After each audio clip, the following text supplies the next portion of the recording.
सागर आकाशवाणी को साप्ताहिक कार्यक्रम हेलो किसानवाणी। ये कार्यक्रम में सभी किसान भैया बहनन को बहुत ही बहुत स्वागत है। आज आपके संगे कहा है हम सुनील राय। स्वीकार करो हमारी दो हाथ जोड़े की राम राम। आज के अपने कार्यक्रम में विषय विशेषज्ञ पधार चुके हैं। पशुपालन एवं डेयरी विभाग से पधारे हैं उप संचालक डॉक्टर नीलेश शाह जी, पूर्व कृषि अधिकारी जीपी विश्वकर्मा जी। आप लोगों को स्वागत है, नमस्कार। और अपन झट्टा ही बात करें लेते हैं आज के अपने पहले किसान भैया से। हेलो हेलो किसानवाणी से आकाशवाणी सागर। बिल्कुल सही भैया, आकाशवाणी सागर। कार्यक्रम को नाम आपने बता दो, अपनो शुभ नाम और बताते। ग्राम भवाना, तहसील बंडा से बोल रहा पवन रजक। पवन भैया बहुत ही बहुत स्वागत है आपको अपने कार्यक्रम में। अब बताओ समस्या अपन का ले आए। सर समस्या क्या हो गई, मूंग तो कटने लगी है साहब। हाँ, सोयाबीन भाव साहब 70 दिन को होगा। सोयाबीन भाव है 70 दिन को होगा। सोयाबीन में क्या समस्या आ गई सर? जाए हो मैं समस्या का छोटे छोटे दाना नहीं बड़ा हो रहा हुआ, जल्दी दाना बड़ा हो जाए, पक जावे और आ जावे। ऐसी कौन सी दवाई डालना साहब? पूरो के पूरो पेड़ो हरीरो कहानो मतलब। हाँ हरी रो दाना और छोटे छोटे भाव हो गए, कछु फूल रहा है। नहीं देखो, कछु सोयाबीन तो छोटे दानों को भी रहते जी, मनो पूरो पेड़ो अबे हरीरो कहानो। हाँ साहब, और दानों भी अबे भर रहो कहानो। अच्छा, कछु पेड़ों में ऐसे हैं दूसरे किस्म को फूल लगो हो और वो को दाना भर गो हो। अबे साहब कछु फूल रहा है, कुछ फर्क क्या लगो काम। मतलब हम आपको बता देवे कि आपने अबे 70 दिन की बात करी है। आप किस्म को नाम बता पे हो पवन भैया? श्रीमान जी नाम को मालूम नहीं, पिताजी ले आए थे किसान के नाम से पथरिया से। अब अपनी फांसी जा लग गई, काहे कि पानी आवे वारो है। हाँ साहब, जा याद दिक्कत हो गई है। और अपनी फसल पकी नहीं है। ने पक पे है साहब, न पक पे है। अब अगर किस्म की जानकारी होती पवन भैया जी, तो अपने संग जीपी विश्वकर्मा साहब हैं। और साहब दवाई तो बता दे कौन सी डाल लग तैयार हो जावे। बिल्कुल ठीक है, जो कछु हो सकत है बिना आपकी किस्म बताएं विश्वकर्मा साहब बताएं दे रहे हैं। जी जी, आपने किस्म नहीं बता पाए कौन सी किस्म बोई है, और ये जी सर पता नहीं कितनी लंबी अवधि की किस्म बिल्कुल है। ठीक किया साहब। दूसरी बात यह कि अब इतना टेम्परेचर है, अभी इतना तापमान है, 46 डिग्री चल रहा है। इसमें तो अच्छी अच्छी फूल सूख रहे हैं और फसल सूख रही है। और इस स्थिति में अब तो संभव नहीं है कि आपका दाना पड़ सके, क्योंकि आपने जो किस्म बोई है वो अभी तक तो आ जाना थी, क्योंकि जून फर्स्ट वीक तक तो सारी जो मूंग है, उड़द है, जो ये सोयाबीन जो बोई हुई किसानों ने वो कटने लगती है। और अगर ज्यादा लेट होते हो तो फिर आपकी आगे की फसल भी प्रभावित होगी उससे। तो इससे अब तो यही बेहतर है कि अब जितना जो कुछ उसमें दाना पड़ गया है उसी को निकालो और पानी अभी देते रहो, क्योंकि फसल सूख ना पाए। पानी 2-3 दिन 4 दिन के अंतर से दे रहा है। हाँ, देना ही पड़ेगा, क्योंकि बहुत ज्यादा टेम्परेचर है। रही फूल आने की भी और फल आने की बात, तो वो इसका कारण मुख्य है टेम्परेचर, बहुत हाई टेम्परेचर। और इसके लिए सोयाबीन को ये अनुशंसित नहीं है अभी गर्मियों में, क्योंकि मूंग उड़द तो हो जाती है, मूंग ज्यादातर अच्छे से हो जाती है, लेकिन सोयाबीन हमने कई इलाकों में देखा है, बोया भी और इस पर विश्लेषण भी हुआ, अनुसंधान हुआ, लेकिन इतनी अधिक मात्रा में पैदावार नहीं दे पाता है सोयाबीन। इसलिए आप इसको अब जो कुछ आ गया सो ठीक है, अगले बार से मूंग ही लगाएं तो ज्यादा बेहतर है। अगले वर्ष में जब भी लगाएं, और अपन अर्ली वैरायटी जल्दी पकने वाली सोयाबीन भी लगाना है तो जल्दी पकने वाली सोयाबीन की किस्म लगाएं। और बिल्कुल समय से बोनी करेंगे तो निश्चित तौर से ये टेम्परेचर का प्रभाव फूलों पर और फल पर नहीं पड़ेगा। इसलिए आपको अब अगले मौसम से आपको ध्यान रखना है। ठीक है पवन भैया, आपने हमारे तक फोन लगा, धन्यवाद आपके लाने। अगले किसान भैया को अपन फोन लेवे ओके पहले सुने लेते अपन राजेंद्र सिंह नरवरिया को गाँव भाव जो लोकगीत। गर्मी के लागे महीना भौ दियरा बेहाल, गर्मी के लागे महीना भौ दियरा बेहाल, गर्मी के लागे महीना भौ दियरा बेहाल।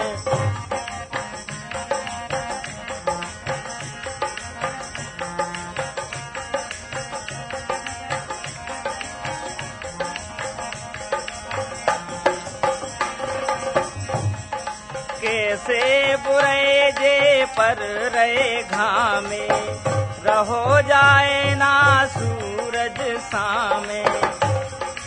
ऐसे ही में जाने खेत पे कामे, कैसे बुरे जे पर रहे घामे, रहो जाए ना सूरज सामे।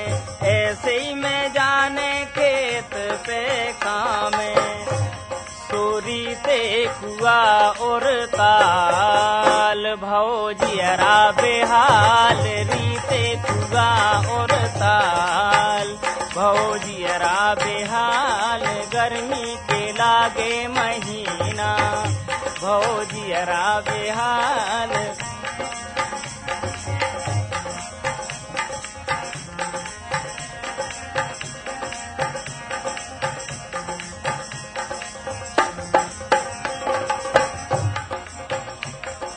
गोरी धना तुम बाजारे न जइयो, थोड़े खर्च में काम चलइयो, गहने हमसे ना मंगवइयो। गोरी धना तुम बाजारे न जइयो, थोड़े खर्च में काम चलइयो, गहने हमसे ना मंगवइयो। आए आसों है टोटे की साल, भौजियरा बेहाल आसों है टोटे की साल, भौजियरा बेहाल गर्मी के लागे महीना, भौजियरा बेहाल।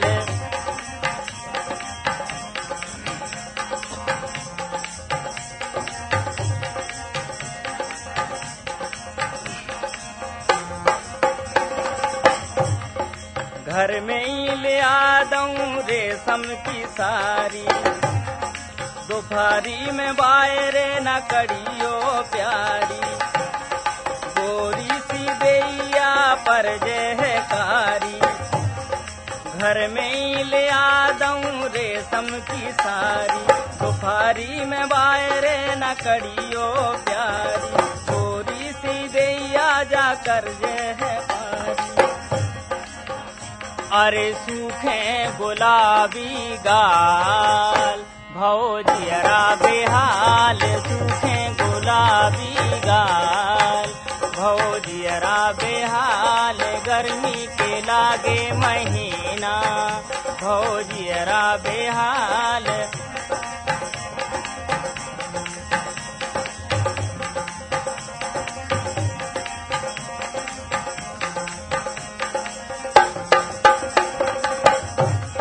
तप रही दोपहरिया टपक रो पसीना, रात दिना करे बिना गुजर चलीना, अब तो महंगाई में मुश्किल है जीना। तप रही दोपहरिया टपक रो पसीना, रात दिना करे बिना गुजर चलीना, अब तो महंगाई में मुश्किल है जीना। तो कैसे चला है चाल, भौजियरा बेहाल कैसे चला है चाल, भौजियरा बेहाल।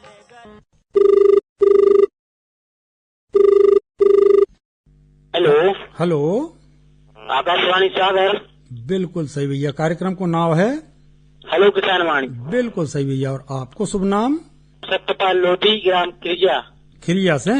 हाँ सर। सत्यपाल भैया जी सर। का समस्या कहा है आज? आम हमारा सर फल नहीं रहो, मोरा तो मोर या तो रहो है। तो सर वे का बताए वो हो रहा है, डब्बा से लग रहा है। हाँ सर, मोर गया तो रहो गुट्ठा से बन रहे हैं। बिल्कुल ठीक है। तो कितने साल को पेड़ होगा अपना जो? सर पर तो अच्छा पढ़ो तो वहाँ तो नहीं पढ़ो, क्या पता का नहीं पर होगा सर 8 साल को। 8 साल को होगा। तो अब 1-2 साल से फरवरी शुरू भाव कहा नो? हाँ सर। अपने बीच में विश्वकर्मा साहब है, आपको बताएं दे रहे कि अपन का कर सकते हैं। और सर एक प्रश्न और है माओ। हाँ, का है? कटहल सर पर अच्छे फरो तो वहाँ तो नहीं फरो। कटहल? हाँ सर। चलो, 2 ही चीजों की समस्या को निदान करें देते हैं। देखो भैया, पहले तो आम की बात करें अपन, क्योंकि अब तो समय निकल गया, आम फल चुके और अब पकने की स्थिति आ गई है। अब आगे आपको भविष्य में ये देखना है कि वो आपका किस्म कौन सी है। कलमी वाला है सर। किस्म नहीं मालूम अपन को, तो ठीक है, वो नई उन्नत किस्म ही है। अब आपने बीज से पौधा रोपा कि कलम वाला लिया था कि मुरझा है, तो इसमें दो कारण हो सकते हैं। नीचे कोई आपका तो दीमक है, नीचे आपकी ऐसी जगह पथरीली है जिसकी वजह से उसकी जड़ें ज्यादा मजबूती से उस पोषक तत्व तो नहीं मिल पा रहे हैं। तो इसमें आप पानी ज्यादा दें और उसमें आप एक काम करें कि चारों तरफ जितने में छाया पड़ती है उतनी मिट्टी आधा फुट निकाल करके पची हुई गोबर की खाद और 1 किलो DAP, आधा किलो यूरिया सुपर मिला करके आधा किलो उसमें अच्छी तरह से मिला करके द्वारा उसको भर दें और अच्छी तरह से सिंचाई कर दें। दूसरा ये देखें कि जहां पर आपके जाले आ रहे हैं उसमें कीड़ों की वजह हो सकती है, तो उन जालों की जो डाले हैं उनको निकाल दें जिन पर जाले आ चुके हैं, और नीचे आप जो है इसका बोर्डो मिक्सचर से इसको आप नीचे से 2 फुट तक इसमें पुताई कर दें। अगर ना मिल पावे तो आप चूने से भी इसको पुताई कर दें, और कोई भी उसमें कीटनाशक मिला करके अगर आप हम तने को 2 फुट तक अगर अच्छी तरह से उसको पोत देते हैं तो आपको ये ऊपर वाली समस्या खत्म हो जाएगी जो जाले वगैरह आ रहे हैं। अगले वर्ष देखना जब भी फलने की स्थिति हो तब उस समय कीटनाशक का प्रयोग और माइक्रो न्यूट्रिएंट्स का प्रयोग ये सब करना पड़ेगा, तो निश्चित तौर से आपके फल आएंगे। और आप जो है पची हुई गोबर की खाद और ये सभी मिक्सचर जो हमने बताया है इसमें डाल करके अगर सिंचाई करेंगे तो निश्चित तौर से आपका अगले वर्ष फल अच्छे आने लगेंगे। आपने कटहल का बताया है, अब ये कितने वर्ष का पौधा है ये निश्चित हम नहीं कह सकते, लेकिन तो समय लगता है कटहल के फल आने में। दूसरी बात ये देखना होती है कि कटहल कहाँ लगाया गया है, वो जमीन की स्थिति क्या है। आप अच्छी तरह से उस जमीन में खाद पानी अगर देते रहते हैं तो निश्चित तौर से कटहल फरने लगता है, और इसमें थोड़ा सा समय जरूर लगता है। 8-10 साल के बाद ही कटहल में फल आते हैं, तो आप जरूर उसको ध्यान रखेंगे तो कटहल तो फलता है, निश्चित फलता है। अगर किन्हीं कारणों से नहीं फल रहा है तो वो पोषक तत्वों की कमी जमीन में हो सकती है, तो उसकी मिट्टी निकाल करके और पची हुई गोबर की खाद मिला करके अगर सिंचाई करते रहेंगे तो निश्चित तौर से अगले सीजन के लिए आपको ध्यान रखना होगा। हेलो किसान वाणी सर। बिल्कुल सही भैया, कार्यक्रम को नाम आपने बता दो है, बहुत ही बहुत स्वागत है आपको। अब अपना शुभ नाम और बताते भैया।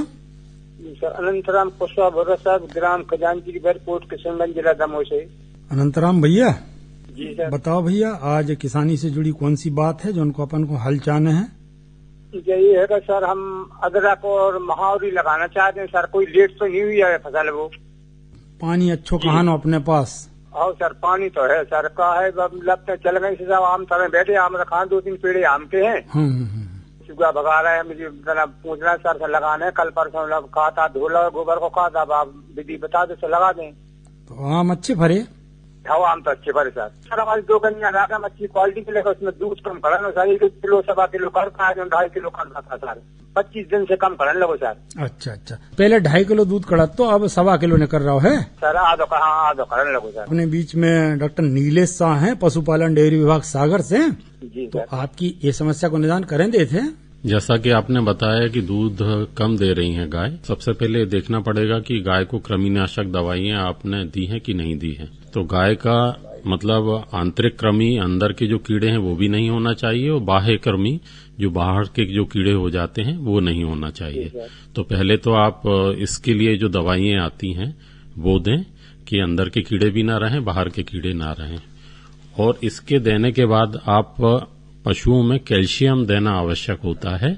तो कैल्शियम मार्केट में आपको 5 लीटर की पैकिंग में, 1 लीटर की पैकिंग में मिल जाती हैं। तो कोई भी अच्छी कंपनी का कैल्शियम आप 100 ml कैल्शियम महीने में 10 दिन देना है। इसके साथ में आपको मिनरल मिक्सचर्स आते हैं मार्केट में, खनिज मिश्रण जिसे बोलते हैं, तो 25 से 50 ग्राम मिनरल मिक्सचर भी आपको पशु को रोज देना है। तो कैल्शियम महीने में 10 दिन हो गया, खनिज मिश्रण रोज हो गया 25 से 50 ग्राम। और इसके साथ में हरा चारे की अगर उपलब्धता है तो हरा चारा आप अगर उपलब्ध करा पा रहे हैं तो इससे भी पशुओं का उत्पादन बढ़ता है। तो ना तो भैया अपन लगाएंगे बरसे में लार्वा वगैरह जो गर्मी में गन्नों के लिए तो बेहतर था थोड़ी सी जगह में। चलो बढ़िया बात। और थोड़ा दाना भी उसको संतुलित दाना दें। अपने यहाँ होता क्या है कि अपन खरी ज्यादा दे देते हैं, चुनी ज्यादा दे देते हैं, तो उसमें अनाज के घटक को भी सम्मिलित करें।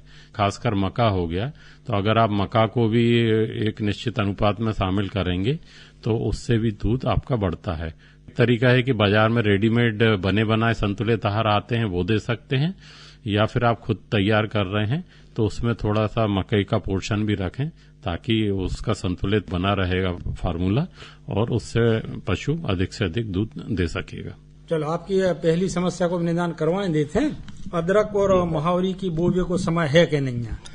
प्रजापति जी, आप देख रहे हैं कि अभी चल रहा है, क्या बोलते हैं इसको, नौतपा। तपा लगे हुए हैं और ऐसे में बहुत ज्यादा टेम्परेचर है। कोई की भी चीज को लगाओगे तो निश्चित तौर से उसमें के बीज में बहुत ज्यादा नुकसान होगा। इसलिए हमारा ये सलाह ये है कि आप 1 जून के लगभग तपा उतर जाने दो और 1 जून से अगर आप बोनी करेंगे, बोनी का समय है, लगा सकते हैं आप अदरक और महावरी लगा सकते हैं, लेकिन अदरक उन्नत किस्म का अदरक लगाएं और बीजोपचार करके लगाएं। जो भी है उसमें बीजोपचार करके ही लगाएं। अगर अभी ना लगाओ तो बेहतर है, अभी 4-5-6 दिन रुको, इसके बाद 1 जून तक थोड़ा सा तापक्रम कम होगा, उसके बाद अगर लगाते हैं तो बीज में नुकसान नहीं होगा। और आप अच्छी तरह से खेत को तैयार कर लें, उसमें देख लें कहीं आपका फंगस तो नहीं है, दीमक तो नहीं है, क्योंकि बीज में इसमें ज्यादा नुकसान हो जाता है, खासकर महावरी में। आप जैसे ही टेम्परेचर कम हो और आप इन सब चीजों को उद्यानिकी की लगा सकते हैं। ठीक है निरंतर भैया। ठीक है सर, धन्यवाद भैया, आपने हमारे तक फोन लगाओ।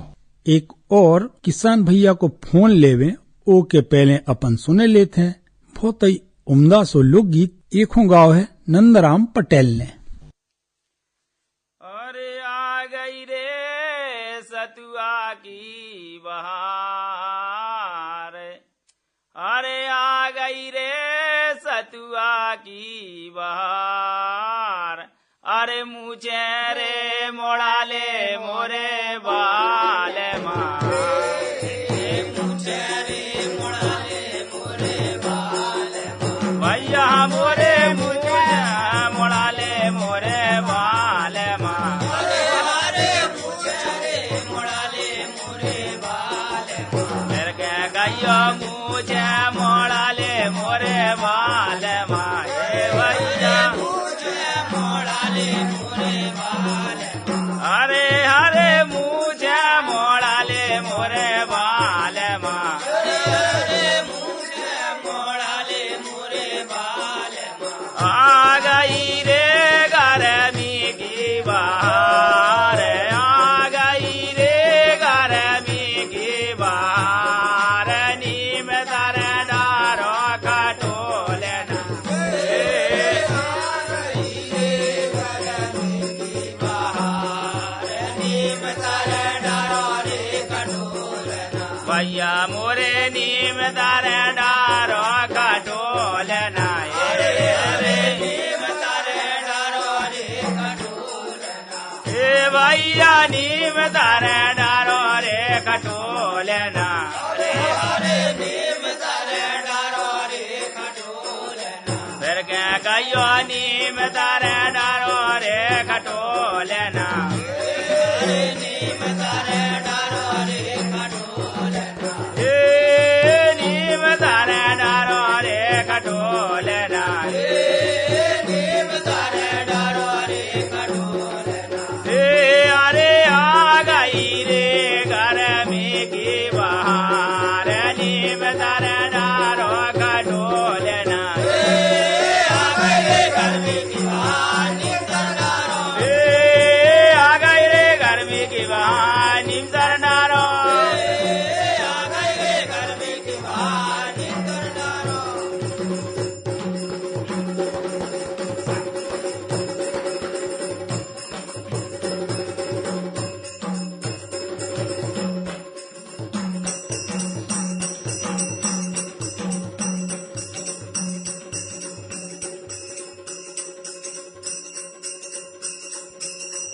अरे मांझा सतुआ और गुड़ की डेंगलिया में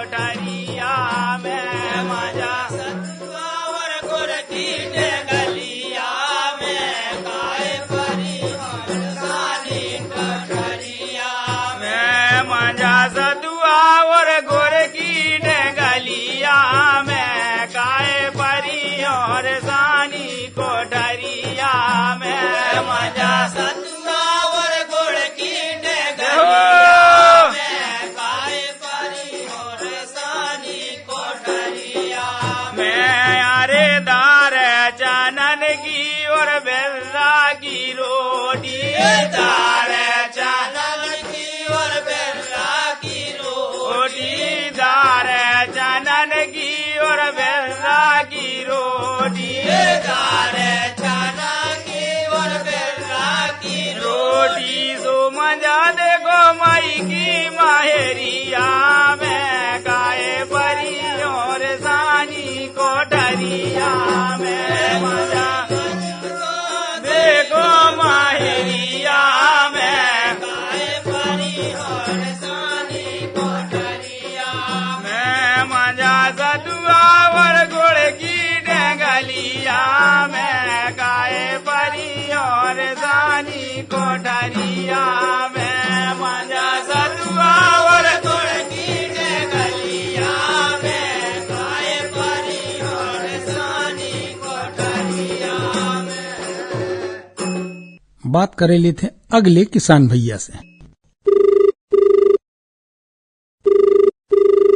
हेलो हेलो। जयराम जी भैया। जयराम जी सर, जयराम जी। आकाशवाणी सागर और कार्यक्रम को नाम है हेलो किसान वाणी। बिल्कुल सही। और आपको शुभ नाम? हमारा नाम है सर भोले लोधी, ग्राम क्रिया, तहसील बंडा, जिला सागर से बात कर रहे हैं हम। तो अपन को क्या समस्या आ गई भोले भैया?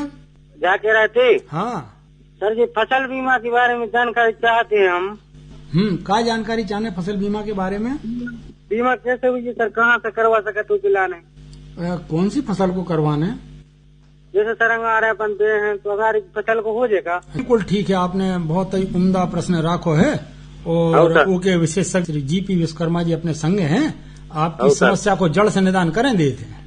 बिल्कुल सर, धन्यवाद सर। किसानों को खरीफ सीजन में सभी को ही बीमा कराना चाहिए, क्योंकि सबसे ज्यादा नुकसान खरीफ की ही फसलों में कीड़ों से, अफलन से या अवर्षा से होता है। इसलिए आवश्यक है कि हम सभी फसलों का बीमा कराएं, खासकर सोयाबीन जो बहुत अधिक मात्रा में हमारे यहाँ 2.5-3 लाख हेक्टेयर में बोया जाता है, उसका बीमा आवश्यक है। आपका केसीसी बना है क्या? हाँ सर। बस केसीसी बना है तो आप बैंक ही कर देता है। इस बात का ध्यान रखें, जैसे ही ये खरीफ का सीजन स्टार्ट होता है तो जून में आप पैसा निकालेंगे तो निश्चित तौर से आपका फसल बीमा का जो प्रीमियम की राशि है, जितने हेक्टेयर में आपने बोया होगा या जितने का आपका केसीसी बना होगा, उतने के हिसाब से आपका 2% यहाँ पर खरीफ में और रबी में 1.5% का बीमा होता है और उद्यान की फसलों का 5% का बीमा होता है। यानी 100 रुपए में आपको 2 रुपए ही आपको देना होंगे। तो आप बीमा करा सकते हैं और बीमा अवश्य कराएं। अगर आपने केसीसी नहीं बनवाया है, किसान क्रेडिट कार्ड अगर आप लोन नहीं लेते हैं, तो आरणी किसान के रूप में भी आपके नजदीकी बैंक से अपना खाता खोल करके बचत खाता और वहां पर आधार कार्ड, आपकी समग्र आईडी, खसरा बीबन है उसकी बंदी ले जा करके और कितने में आपने फसल लगाई है, 1 महीने की फसल के भीतर आरणी किसान वो बीमा करा सकता है। और जो ऋणी किसान हैं, जो केसीसी से लोन लेते हैं, शुरू में ही उनका बीमा इससे हो जाता है, उनको भटकने की आवश्यकता नहीं है। किसानों का केसीसी है, अगर वो रेगुलर हैं, डिफाल्टर नहीं है, उनने पिछला पैसा जमा कर दिया है, तो निश्चित तौर से बैंक उनका बीमा समय पर कर देता है। और किसान को खरीफ का बीमा अवश्य कराना चाहिए, सभी फसलों का बीमा किया जाता है। क्या कह रहे थे? हाँ सर, मिट्टी परीक्षण की जैसे अपन ने जाँच करवाई थी सर। हाँ सर, वो बता रहे आपने कब जमा किया था मिट्टी परीक्षण? सर, अभी होगा कम से कम 1.5 महीने होगा। अरे नहीं, तो वो आपने मोबाइल नंबर नहीं दिया होगा। आजकल ऐसी व्यवस्था कर दी है कि आपके मोबाइल पर ही ये मैसेज आ जाता है और उसकी पूरी रिपोर्ट ही उस पर आ जाती है। इसलिए आपको ध्यान रखें, व्हाट्सएप वाला अगर वहां से कोई संपर्क हो तो वहां पर उनसे संपर्क कर लें, अन्यथा जाकर के अपनी रिपोर्ट ले लें। और बहुत अच्छा समय है, आपने अच्छा कहा, मिट्टी परीक्षण इस समय अगर किसान करा लेता है तो निश्चित तौर से अनुशंसित जो खाद की मात्रा है वो जो सुझाई जाती है वो आपको उसमें डालना होगी, अनावश्यक आपको व्यय नहीं होगा। मिट्टी परीक्षण का बहुत अच्छा समय है, वो अवश्य कराएं। सर जानकारी दे दो कि इसमें कैसे ध्यान रखें पशुओं को सर, दूध बढ़ावे खिलाने सर। ठीक है डॉक्टर साहब, आपके लाने बता दे रहे हैं बारीक सी जानकारी। तो इसमें एक तो महत्वपूर्ण बात यह है कि आप अच्छी नस्ल के पशु रखें। अगर गाय आप रख रहे हैं तो गिर है, साहिवाल है, थार पारकर है, और अगर भैंस रख रहे हैं तो ग्रेडेड मुर्रा है या मुर्रा है, ये अगर रखेंगे तो ये ज्यादा लाभदायक होती हैं, क्योंकि जो अवर्णित नस्ल के पशु हैं उनमें पैसा ज्यादा खर्च होता है और उनका उत्पादन उतना अधिक नहीं मिल पाता। दूसरी महत्वपूर्ण बात यह है कि पशुओं का टीकाकरण नियमित रूप से कराएं। जैसे ही बछड़ा या बछिया 6 महीने के होते हैं तो उनमें विभिन्न बीमारियों के टीके लगवा सकते हैं आप, ताकि भविष्य में उनको वो बीमारी होने की संभावना खत्म हो जाती है। जो मुख्य टीके हैं वो गलघोंटू होता है जिसको HS बोलते हैं, ब्लैक क्वार्टर है जिसको चुरका बोलते हैं, और एक खुरी रोग होती है जिसको FMD बोलते हैं, खुरपका मुंहपका। तो इनके अलग अलग टीके भी आते हैं और संयुक्त टीका भी आता है। तो बेहतर यही है कि इनका तीनों बीमारियों का अगर संयुक्त टीका लगवा लेंगे तो 3 बीमारियों से एक साथ बचाव हो जाता है। इसके साथ में हर 4 महीने में पशुओं को कृमिनाशक दवाई देनी चाहिए। कृमिनाशक दवाई देने से पशुओं का उत्पादन भी बढ़ता है और पशु स्वस्थ रहता है। और सबसे महत्वपूर्ण बात यह है कि आप अपने क्षेत्र के पशु चिकित्सक के नियमित संपर्क में रहें। किसी भी प्रकार की बीमारी होने पर या बीमारी नहीं भी है तो उत्पादन बढ़ाने के लिए आपको क्या क्या करना चाहिए वो आपको इस संबंध में पूरी जानकारियां देते रहेंगे और आप इस तरीके से पशुओं से अधिक उत्पादन ले सकते हैं। ठीक है बोले भैया। सर आपके लाने बहुत ही बहुत धन्यवाद। तुम्हाला घरों जो हो तो कार्यक्रम हेलो किसान वाणी। आज के अपने एक कार्यक्रम में जो विषय विशेषज्ञ पधारे थे, पशुपालन एवं डेयरी विभाग से उप संचालक डॉक्टर नीलेश शाह, पूर्व कृषि अधिकारी GP विश्वकर्मा जी, आपरों से बातचीत कर रहे थे हम सुनील राय। सभी जना खा राम राम।